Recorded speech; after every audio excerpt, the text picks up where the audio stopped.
નમસ્તે મિત્રો, કેમ છો તમે બધા? તો ચાલો આજની વાર્તા શરૂ કરીએ. થોડા સમય પહેલા એક જોરદાર તોફાન આવ્યું હતું. વરસાદ પછી હવે હવામાન થોડું ખુશનુમા થઈ ગયું હતું, પરંતુ વરંડા પર ઘણા બધા પાંદડા અને ધૂળ એકઠી થઈ ગઈ હતી. તેથી આરતી બહાર ગઈ અને ઝાડુ મારવા લાગી. ત્યારે તેના સાસુ સુમિત્રાબેન બડબડાટ કરવા લાગ્યા. એક તો નોકરાણીને પૈસા આપીને પૈસા બરબાદ કરે છે અને ઉપરથી પોતે પણ સાફ સફાઈમાં સમય બગાડે છે. એટલે જ કહું છું, નોકરાણીને બોલાવવાની શું જરૂર છે? વાસણો પણ કેટલા સમય સુધી ગંદા રહે છે. ઘરની સફાઈ પણ બીજાના ભરોસે પડી રહે છે. આનાથી તો સારું તું જ બધું કામ સંભાળી લે. અમારા સમયમાં અમે બધા કામ એકલા કરતા હતા. ત્યારે આરતીએ ધીમેથી કહ્યું, માજી, તમે સંયુક્ત પરિવારમાં રહેતા હતા, બધા સાથે કામ કરતા હતા. હવે મારે સવારે બહાર દુકાનમાં પણ બેસવું પડે છે, ઘરમાં પણ ઘણું કામ હોય છે. હું આ બધું એકલા કેવી રીતે કરી શકું? ત્યારે તેની સાસુએ ભવા ચડાવીને કહ્યું, અરે તું દુકાનનું નામ તો એવી રીતે લઈ રહી છે જાણે તું દુકાનથી જ બધો ખર્ચો ઉઠાવી રહી હોય. તે તારા શોખ પૂરા કરવા અને ઘરના કામોથી બચવા માટે દુકાન ખોલી છે. એના માટે પણ ચમેલીને અલગથી પગાર આપીને ખર્ચો તો કરવો જ પડે છે. આ બધી નકામી વાતો છે. એનાથી સારું તો તું ઘરે રહીને ઘરનું કામ સંભાળતી.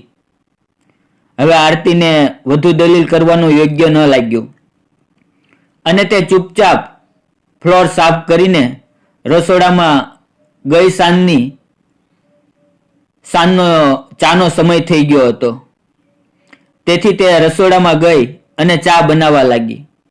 આરતી ખૂબ સારા અથાણા અને પાપડ બનાવતી હતી, તેથી તેણે ઘરની બહાર એક નાના રૂમમાં પોતાનું કામ શરૂ કર્યું હતું. તે સવારે ફક્ત 4 કલાક માટે દુકાન ખોલતી હતી. એટલામાં જ તેને ઘણી કમાણી થઈ જતી હતી, પણ તેના સાસુ તેને ખૂબ જ નાનું કામ માનતા હતા. પરંતુ આરતી આત્મનિર્ભર હતી. આ તેના માટે સંતોષની વાત હતી. તે રસોડામાં ચા બનાવી રહી હતી ત્યારે તેની સાસુ સુમિત્રાબેનનો ઉશ્કારેલો અવાજ સંભળાયો. અરે બેટા, આ બધું કેવી રીતે થયું? તેના સાસુના શબ્દો સાંભળીને એવું લાગ્યું કે કોઈનો અકસ્માત થયો છે. તે ઉતાવળમાં રસોડામાંથી બહાર આવી. તેનો ચહેરો જોઈને તેની સાસુ ગુસ્સામાં બોલી, અરે તું ચૂલા પર ચા મૂકીને અહીંયા મારી વાત સાંભળવા આવી છે? પછી તારી નણંદને ફોન કરીને પૂછી લેજે. આ સાંભળીને તે ગભરાઈ ગઈ અને પૂછ્યું, દીદીને શું થયું?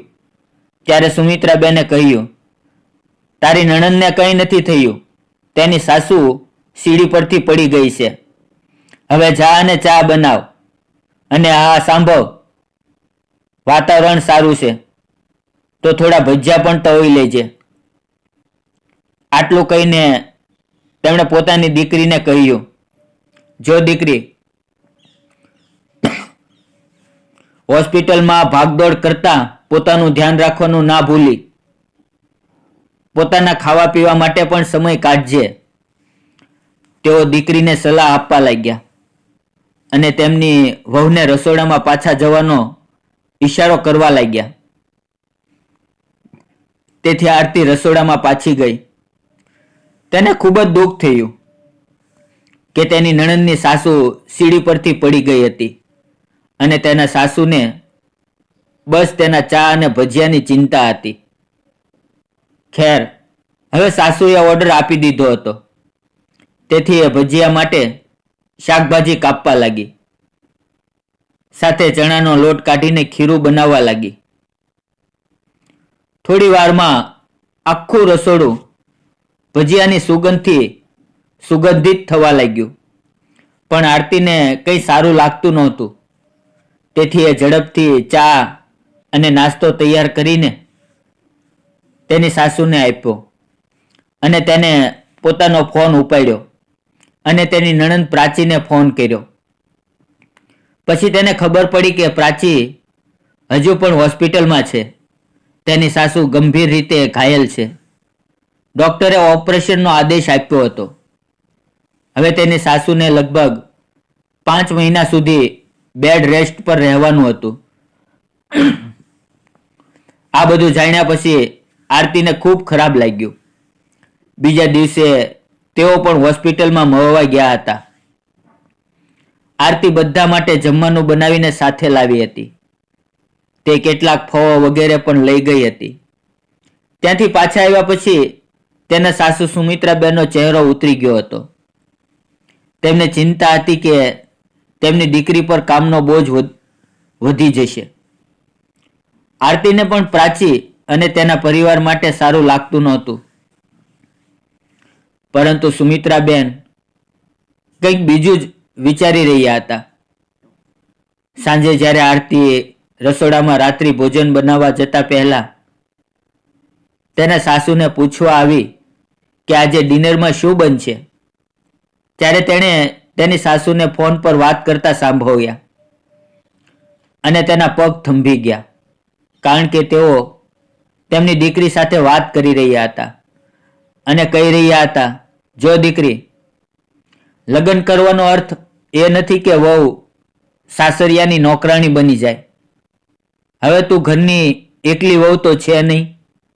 તારા જેઠ જેઠાણી બીજા શહેરમાં રહે છે. જવાબદારી એ લોકોની પણ છે. તો પછી તું બધું કામ એકલા કેમ સંભાળીશ? તું તારી જેઠાણીને કહે કે તારી સાસુને આવીને ત્યાં લઈ જાય. સામેથી પ્રાચીનો અવાજ આવ્યો. તે કહેવા લાગી, માં, આવી હાલતમાં હું માજીને આટલી લાંબી મુસાફરી કેવી રીતે કરવા દઉં? અને હું તો અહીંયા જ છું. તો જેઠ જેઠાણીને તકલીફ આપવાની શું જરૂર છે? તેઓ ટિકિટ શોધી રહ્યા છે. તેઓ માજીને મળવા આવી જશે. હું માજીને અહીંયાથી બીજે ક્યાંય જવા માટે નહીં કહું. છેવટે આ તેમનું જ ઘર છે. ત્યારે સુમિત્રાબેને તેમની દીકરીને ગુસ્સામાં કહ્યું, હું તારા ફાયદાની વાત કરી રહી છું, પણ તું સમજતી નથી. સારું સાંભળ, જ્યારે તારી જેઠાણી આવે ત્યારે તું પિયર આવી જજે. ત્યારે પ્રાચીએ આશ્ચર્ય સાથે કહ્યું, માં, આવા સમયે હું પિયર કેવી રીતે આવી શકું? ત્યારે સુમિત્રાબેન ગુસ્સામાં કહ્યું, તું સમજવાનો પ્રયાસ કર. તારી સાસુનું ઓપરેશન થયું છે, તો તું કોઈ બહાનું બનાવીને તારા પિયર આવી જા. અહીંયા આવીને આરામથી રહેજે. આટલી બધી તકલીફ લેવાની શું જરૂર છે? શું તે તારી સાસુની સેવા કરવાનો ઠેકો લીધો છે? આરતી તેની સાસુની વાત સાંભળીને ચોંકી ગઈ, કારણ કે તેની સાસુએ તેને છેલ્લા 2 વર્ષથી તેને તેના પિયર જવાની મંજૂરી આપી નહોતી અને તેઓ તેની દીકરીને આવા સમયે પિયર આવવાનો પાઠ શીખવી રહ્યા હતા. ત્યારે તેના સાસુને પાઠ શીખવવા માટે આરતીએ પણ નક્કી કર્યું કે આ વખતે તે તેના પિયર જશે અને ત્યાં જ રહેશે. તેણે ચૂપચાપ તેના ભાઈને કહીને ઓનલાઈન ટિકિટ બુક કરાવી અને કહ્યું કે હું ત્યાં આવીશ ત્યારે તને પૈસા આપી દઈશ. તેની ટિકિટ 2 અઠવાડિયામાં બુક થઈ ગઈ. બીજી બાજુ સુમિત્રાબેન વારંવાર ફોન પર તેની દીકરી પર દબાણ કરી રહ્યા હતા કે તું તારા સાસરિયાની જવાબદારી છોડીને તારા પિયર આવી જા. પણ પ્રાચી સમજદાર હતી. તે વારંવાર તેની માને કહેતી, માં, મારી અત્યારે અહીંયા ખૂબ જરૂર છે. આવા સમયે હું મારી જવાબદારીથી ભાગી ન શકું. તેથી તેની માં તેના પર ગુસ્સે થઈ જતી. આરતીની નજર સામે જ આખો ખેલ ચાલી રહ્યો હતો અને તે ફક્ત યોગ્ય તકની રાહ જોઈ રહી હતી. સમય એક પળમાં પસાર થઈ ગયો. બીજે દિવસે આરતીને તેના પિયર જવાનું હતું. તેણે ચૂપચાપ પોતાનો સામાન પેક કર્યો અને તેના પતિ વિશાલને પણ કહ્યું કે તે તેના પિયર જઈ રહી છે. તેથી તેની સાથે વિશાલને તેની સાસુની બધી હરકતો વિશે પણ કહી દીધું. તો વિશાલે પણ તેની ખાતરી આપી હતી કે તું આ વખતે પિયર જતી રહેજે, તને કોઈ કંઈ નહીં કહે. બીજા દિવસે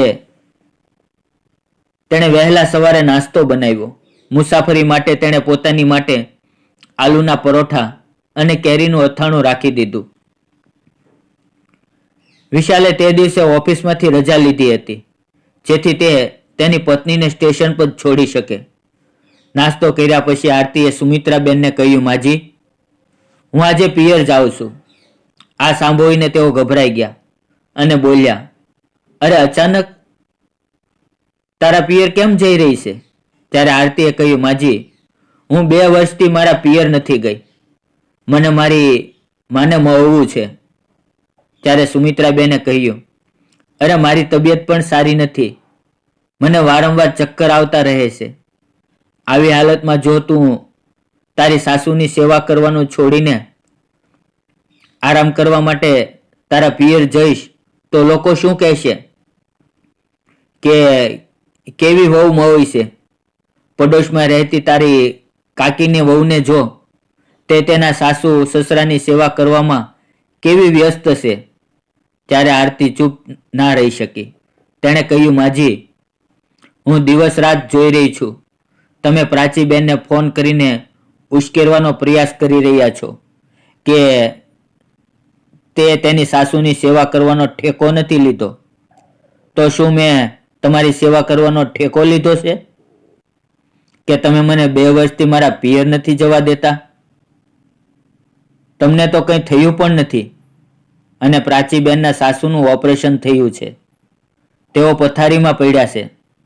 છતાં તમે કહો છો કે પોતાની જવાબદારીઓ છોડીને પિયર આવી જા. હું મારી જવાબદારીઓ છોડીને પિયર નથી જતી. મેં ચમેલીને કહ્યું છે કે 1 અઠવાડિયા સુધી તે આવીને તમારા માટે જમવાનું બનાવી જાય. તે રોટલી બનાવી આપશે. બાકી બીજી કોઈ સમસ્યા હોય તો તમે પાડોશવાળી કાકીની વહુને બોલાવી લેજો. છેવટે તમે આખો દિવસ તેના વખાણ કરો છો કે તે ખૂબ સારી વહુ છે. તો તમે પણ જુઓ કે કાકીની વહુ તમારી કેટલી સેવા કરે છે. હવે સારું, હું જાઉં છું. આટલું કહીને તે તેના સાસુના પગે લાગી. સુમિત્રાબેન સમજી શકતા નહોતા કે તેમની વહુ તેમને શું કહી રહી છે. જ્યારે તેઓ સમજ્યા ત્યારે વિશાલ તેના બેગ લઈને નીકળી ગયો હતો અને આરતી પણ ગાડીમાં બેસી ગઈ હતી. સુમિત્રાબેન ઉતાવળમાં ગેટ પર આવ્યા ત્યાં સુધીમાં ગાડી નીકળી ગઈ હતી. સુમિત્રાબેન તેના પર ખૂબ નારાજ થઈ ગયા.